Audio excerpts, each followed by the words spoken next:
ஆண்டவராகிய இயேசு கிறிஸ்துவின் விலையேறப்பட்ட நாமத்தினாலே கர்த்தருடைய ஆவியானவர் எங்களுக்கு கொடுத்ததான ஏஜே பவர் மினிஸ்ட்ரி ஊழியத்தின் சார்பில் அன்பின் நல்வாழ்த்துக்களை தெரிவித்துக் கொள்கிறேன்.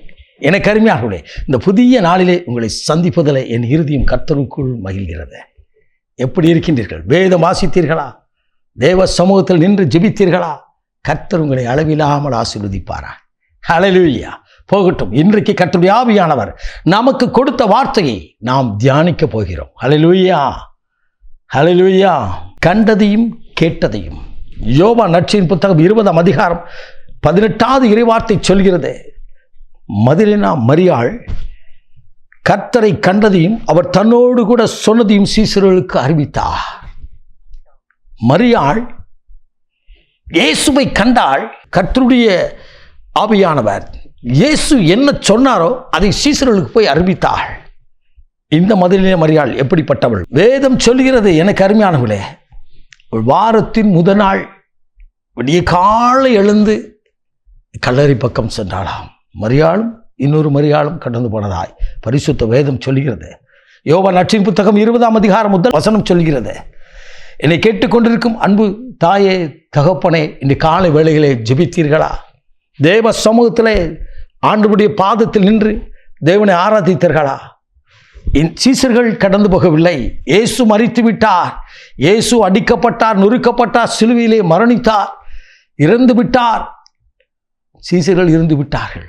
ஆனால் மரியாளோ இந்த இயேசுவை கண்டு மனம் திரும்பினவள், விடுதலை பெற்றவள், பிசாசு பிடியிலிருந்து விடுதலை பெற்றவள், ஆண்டவருடைய அன்பினால் நிரப்பப்பட்டவள், ஆண்டவரை ருசித்தவள். அதிகாலை எழுந்து கல்லறைக்கு கடந்து போகிறார். அங்கு தெய்வத்தை காண்கிறார். என்னை கேட்டுக்கொண்டிருக்க அன்பு தம்பி, அன்பு தங்கச்சி, நீங்கள் ஆண்டவரை பார்க்கும்படியா காலை வேளையில் அமர்ந்திருக்கின்றீர்களா? ஜெபிக்கின்றீர்களா? என் வேதம் சொல்கிறது, கவனிங்கள். ஏதேன் தோட்டத்தில் ஏவாளிடத்தில் பிசாசு பேசினான். புதிய ஏற்பாட்டிலே அன்னை மரியாளிடத்தில் தேவதூதன் பேசினார். ஆனால் இந்த மரியாளிடத்திலோ தேவதூதர்களும் பேசினார்கள், தெய்வமும் பேசினார்.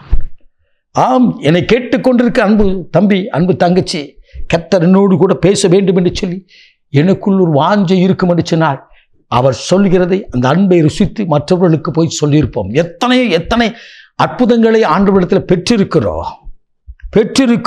இந்த உயிர்ப்பின் நற்செய்தியை போய் அறிவிக்க இன்றைக்கு இல்லையா? சாட்சியை சாட்சி கொடுக்கிறதுக்கு ஆள் இருக்கு, சாட்சியாய் சொல்வதற்கு ஆள் இல்லை. ஒரு கூட்டத்தில் சாட்சி சொல்லலாம், மைக்க பிடிச்சி சாட்சி சொல்லிடுறோம். ஆனால் மற்றவங்களுக்கு சாட்சியை அறிவிக்க இவள் கடந்து போனாள். படகை விட்டு குடும்பங்களை விட்டு வந்த சீசர்கள் வந்து கல்லறைக்கு வரவில்லை.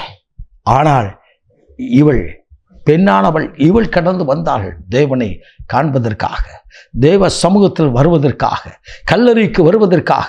நீங்கள் நானும் எப்படி இருக்கிறோம்? பிசாசு பிடியிலிருந்து விடுதலை பெற்றவள். தான் எப்படிப்பட்ட நிலையிலிருந்து என்னை கர்த்தர் தூக்கி எடுத்தார் என்று சொல்லி அனுதினமும் நான் நினைப்போம் என்று சொன்னால் நம்மை கர்த்தர் உயர்த்தி ஆசீர்வதிப்பார். ஹல்லேலூயா. பவுலும் இதைத்தான் சொன்னார், நான் கண்டதையும் கேட்டதையும் அறிவிக்கிறேன் என்று சொல்லி. நீங்களும் நானும் எப்படி இருக்கிறோம்?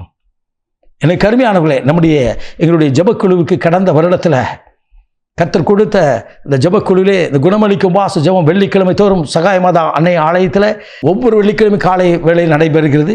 அந்த கூட்டத்திற்கு வில்சன் என்று ஒரு தம்பி வந்தான், பாம்பே பட்டணத்திலிருந்து. அவன் விடுதலை பெற்றான் பிசாசு பிடியிலிருந்து.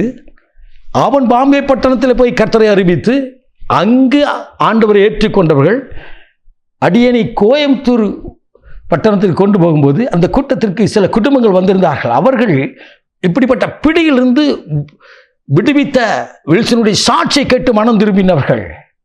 ஆம், எனக்கு அருமையானவர்களே, இன்றைக்கு நீங்களும் நானும் எப்படி இருக்கிறோம்? இன்றைக்கு ஆவியானவர் உங்களோடு கூட பேசுகிறார். நீ கண்டதையும் உனக்கு நான் சொன்னதையும் மற்றவரிடத்தில் போய் கடந்து போய் அறிவி. ஏன் உன் வாழ்க்கையில இயலாமல் இருக்கிறது? இயேசு இருக்கிறார். நிறைவானவர் வரும்பொழுது குறையெல்லாம் நீங்கி போகும். ஆனால் நிறைவானவர் வந்துவிட்டார், குறை நீங்கள. ஏன் நீங்கள? மற்றவர்களுக்கு அறிவிங்க. நீங்கள் மற்றவர்களுக்கு இயேசுவை போய் சொல்லும் போது உங்கள் வாழ்க்கையில் ஒரு நிறைவு, சந்தோஷம் உண்டாயிருக்கும். அல்லேலூயா. ஹல்லேலூயா. நீங்கள் கடந்து போகணும். உங்கள் இடத்துல இருந்து பக்கத்து வீட்டுக்காக, உங்கள் தெருவுக்காக, உங்கள் திருச்சபைக்காக, உங்களுக்கு கொடுத்த ஊழியக்காரருக்காக, எந்தெந்த ஊழியர்களெல்லாம் தெரியுமோ அவர்களை உங்களுக்காக ஜெபித்த ஊழியக்காரர்களுக்காக திறப்பிலிருந்து ஜெபித்து பாருங்கள். நீங்கள் ஆசீர்வதிக்கப்படுங்கள். அவர்கள் மூலமாய் உங்களுக்கு சொன்னதை கர்த்தர் குறித்த வேளையில் நிறைவேற்றுவா. ஹல்லேலூயா. நாம் ஜெபிப்போமா? மகா பரிசுத்தமுள்ள தகப்பனே, இந்த அற்புதமான வேலைக்காய் ஸ்தோத்திரிக்கிறோம். இன்றைக்கு கண்டதையும் கேட்டதையும் அறிவித்த மரியாள் போல இந்த வேளையில் இந்த வார்த்தையை கேட்கிற ஒவ்வொருவரும் இயேசுவை அறிவிக்கிற பிள்ளையா, சீசர்களுக்கு அறிவித்தது போல, ஆண்டவரே சீசரை எழும்ப பண்ணினது போல, ஆண்டவரே இந்த அறிவிப்பானது மற்றவர்களை தகப்பனை கிறிஸ்துவுக்குள் நடத்தவும் பரிசுத்த ஆவியானவர்கள் எழும்ப பண்ணவும் கிருபைதார். ஆசீர்வதி இயேசு ரட்சகரின் விலையேறப்பட்ட நாமத்தில் பிதாவே. ஆமென். ஆமென். God bless you.